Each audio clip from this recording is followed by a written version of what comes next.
Husband ওয়াইফের ঝগড়া শ্বশুর শাশুড়ি পর্যন্ত যায়। হাজব্যান্ড ওয়াইফের বিষয় যদি সিক্রেট না থেকে মানুষের কাছে চলে যায়, বুঝবেন এই স্বামী স্ত্রীর জীবন, দাম্পত্য জীবনে আর সুখ থাকবে না।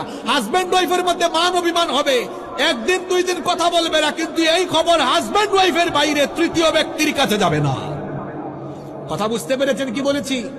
তৃতীয় ব্যক্তির কাছে যাবে না। মনে করেন রাগ করে ফেলছেন, রাগ করে দুপুরবেলা খায় নাই, রাগ করে সকাল থেকে সন্ধ্যা পর্যন্ত কথা বলে না, কিন্তু এই খবর যেন তৃতীয় ব্যক্তি না জানতে পারে। তৃতীয় ব্যক্তি যখন হাজবেন্ড ওয়াইফের খবর শুনবে, মনে রাখবেন আজকে বলে গেলাম, এই দাম্পত্য জীবনে আর সুখ থাকবে না। আপনার হাজবেন্ড ওয়াইফের মধ্যে সে এসে যদি উপদেষ্টা হয়ে উপদেশ দিতে থাকে, এখানে ভেজাল লাগবে।